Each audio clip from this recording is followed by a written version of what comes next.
इस वीडियो में हम देखेंगे कि अगर हमारे पास एक एंगल है 240 डिग्री, तो हम इसकी सारी ट्रिग्नोमेट्रिक रेशियोज किस तरीके से फाइंड आउट कर सकते हैं। तो देखें, सबसे पहले तो अगर हम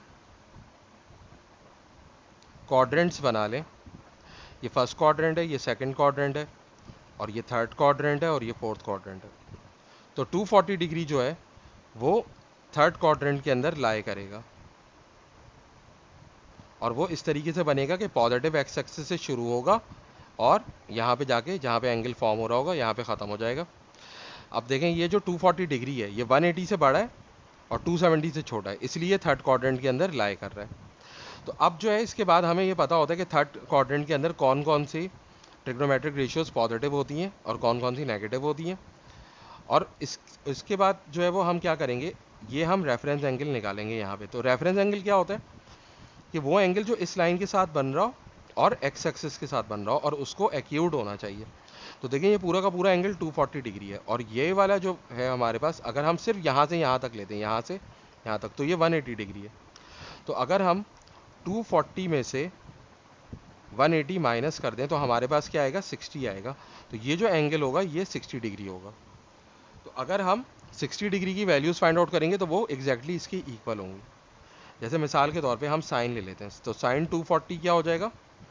सबसे पहले तो थर्ड क्वाड्रेंट के अंदर साइन क्या होता है, नेगेटिव होता है, तो हम लिख देंगे माइनस साइन। और अब 240 की जगह पे हम ये एंगल लिख लेंगे 60 डिग्री, जो कि रेफरेंस एंगल कहलाता है। और हमें पता है कि साइन 60 की वैल्यू जो होती है वो √3/2 होती है, तो हम वो वैल्यू पुट कर देंगे यहाँ पे, तो हमारे पास आ जाएगा -√3/2। इसी तरीके से कॉस 240, तो कॉस भी क्या होता है थर्ड क्वाड्रेंट के अंदर, नेगेटिव होता है, तो हम माइनस कॉस लिखेंगे और इस 240 की जगह का हम क्या एंगल लिख देंगे, 60 डिग्री। और कॉस 60 की वैल्यू सबको याद होती है, तो वो क्या हो जाएगी -1/2। अब इसके बाद क्या होगा, अब इसके बाद हम ले लेंगे टेंजेंट 240। तो टेंजेंट 240 क्या होगा, टेंजेंट जो होता है वो थर्ड क्वाड्रेंट के अंदर पॉजिटिव होता है, तो इसलिए हम टेंजेंट ही लिखेंगे, और 240 डिग्री की जगह पे हम लिख देंगे 60। तो ये क्या हो जाएगा, टेंजेंट 60 की वैल्यू क्या होती है, टेंजेंट 60 की वैल्यू होती है √3। अब लेंगे हम कॉट 240। तो कॉट 240 भी पॉजिटिव होता है, तो हम सिर्फ कॉट ही लिखेंगे, और 240 की जगह हम 60 लिख देंगे। तो कॉट 60 क्या हो जाएगा, कॉट 60 की वैल्यू होती है 1/√3। अब इसके बाद हमारे पास क्या है, सेक 240।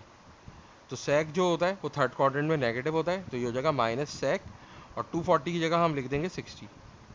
तो ये हो जाएगा, सेक 60 की वैल्यू क्या होती है, 2 होती है, तो ये वैल्यू आ जाएगी हमारे पास -2।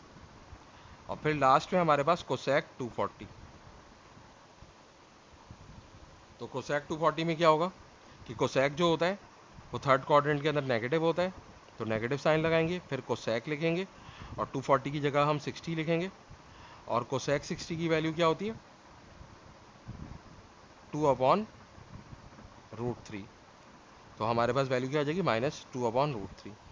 तो इस तरीके से अगर हमें कोई एंगल दिया हुआ है और उसको जो है वो हम स्टैंडर्ड एंगल यानी कि 30, 45 या 60 की फॉर्म में एक्सप्रेस कर सकते हैं, तो हम फिर बाकी सारी ट्रिग्नोमेट्रिक रेशियोज भी आसानी से फाइंड आउट कर सकते हैं।